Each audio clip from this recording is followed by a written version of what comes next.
Rupees का 6% पूरे 12 महीने के लिए ये निकला ₹24,000। आईओसी फॉर बी कितना निकलेगा? 2 लाख रुपीज का 6% पूरे 12 महीने के लिए अमाउंट निकला ₹12,000। तो टोटल खर्चा 12 और 24 मिला के 36 हो गया टोटल इंटरेस्ट ऑन कैपिटल। अब हमारा खर्चा है 36,000 का, जबकि हमारा प्रॉफिट है 30,000 का। तो ये कौन सा केस हो गया कि हमारे प्रॉफिट्स कम है और हमारे खर्चे यानी कि इंटरेस्ट ऑन कैपिटल ज्यादा है। तो इस केस में हम अपने इंटरेस्ट ऑन कैपिटल को श्रिंक कर देंगे, रिस्ट्रिक्ट कर देंगे up to the limit of profit. वो हम कैसे करेंगे कि हमारा टोटल प्रॉफिट है 30,000, खर्चे हमारे ज्यादा हो गए, तो इस फिगर को तो एक बार भूल ही जाओ। तो हम 30,000 को ये जो इंटरेस्ट ऑन कैपिटल के अमाउंट निकल रहे हैं इसकी रेशो निकालते हैं। 24,000 ए को देना था रेशो, 12,000 हमने बी को देना था इंटरेस्ट ऑन कैपिटल। इन दोनों के जो अमाउंट की जो रेशो निकल रही है फॉर इंटरेस्ट ऑन कैपिटल वो निकल रही है 2:1। तो इसका मतलब ए को इस पर्टिकुलर केस में हम कितना इंटरेस्ट ऑन कैपिटल देंगे?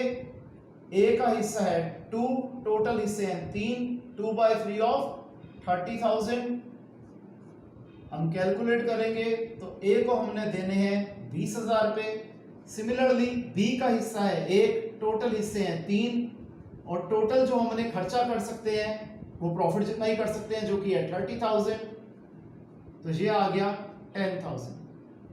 तो ए को हम देंगे 20,000 रुपए, बी को हम देंगे 10,000 रुपए, और ये होगा इंटरेस्ट ऑन कैपिटल। हालांकि इसकी ट्रीटमेंट जो हमने ये सॉल्व करा है, कैलकुलेशन करी है, थोड़ी बहुत शेयर ऑफ प्रॉफिट से मिलती जुलती है, लेकिन खास ध्यान रखना कि यहां पर हमने कहीं पे भी पीएसआर का यूज नहीं करा, 2:3 का बिल्कुल भी यूज नहीं करा, हमने इंटरेस्ट ऑन कैपिटल का यूज करा है।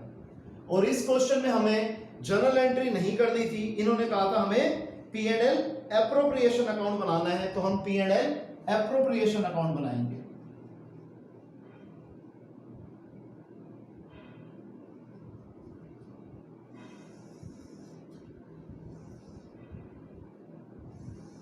फॉर्मेट वही होएगा जैसे एक नॉर्मल लेजर अकाउंट का होता है, पर्टिकुलर्स अमाउंट, पर्टिकुलर्स अमाउंट।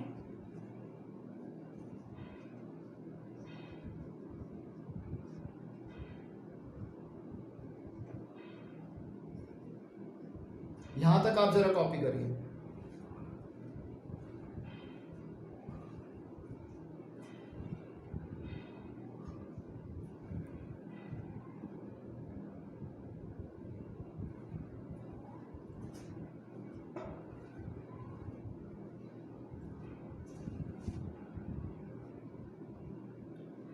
तो अब यहां लिखेंगे बाय P&L अकाउंट, जो कि हमारा प्रॉफिट था, हमें क्वेश्चन में गिवन था ₹30,000।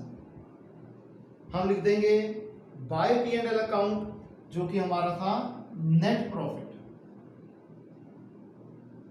अब इसमें हमने मिस्टर ए को पे किए 20,000, मिस्टर बी को पे करे ₹10,000।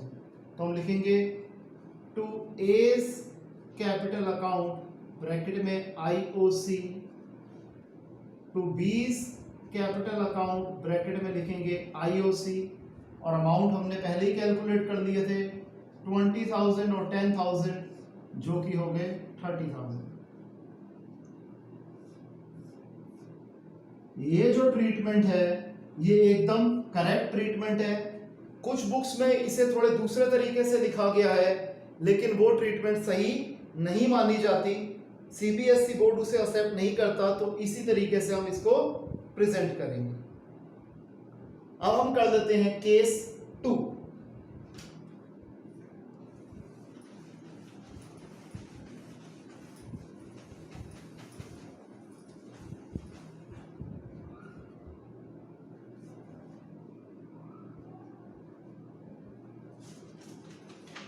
केस 2 में कहता है कि इंटरेस्ट ऑन कैपिटल को हम मानेंगे as a charge, interest on capital को माना जाएगा एज अ चार्ज। जब हम इंटरेस्ट ऑन कैपिटल को एज अ चार्ज मानेंगे तो क्या होगा? हमें बनाना है P&L एप्रोप्रिएशन अकाउंट।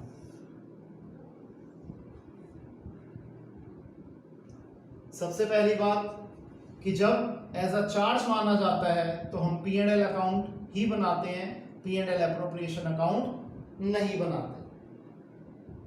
तो यहां पर हम लिखेंगे बाय प्रॉफिट बिफोर इंटरेस्ट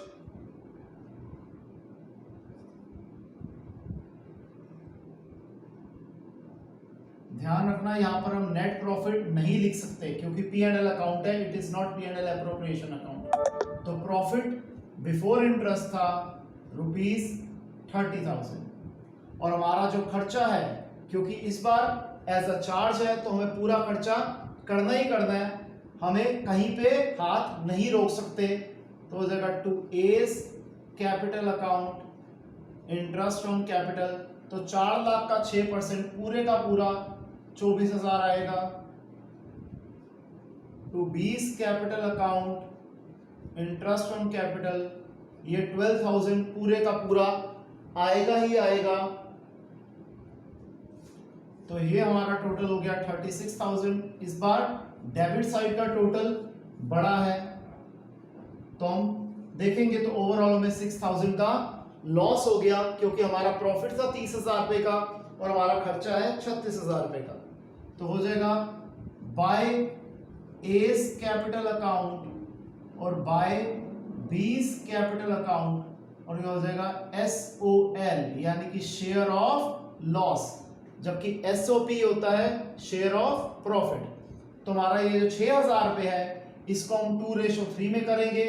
6,000 रुपए को हमने 5 से डिवाइड कर दिया, ये आ गया 1200 को 2 से मल्टीप्लाई करेंगे तो आ जाएगा 2400 और 1200 को हम 3 से मल्टीप्लाई कर देंगे तो आ जाएगा 3600। तो स्टूडेंट्स आज के लिए इतना ही। ये थोड़ा कॉम्प्लिकेटेड टॉपिक था इसलिए इसको हम यहीं पर आज वाइंड ऑफ करेंगे। अगली क्लास में इंटरेस्ट ऑन कैपिटल के कुछ केसेस और डिस्कस करेंगे। अपना होमवर्क करते रहिए, रेगुलर रहिए। ओके बेटे, bye for now, take care.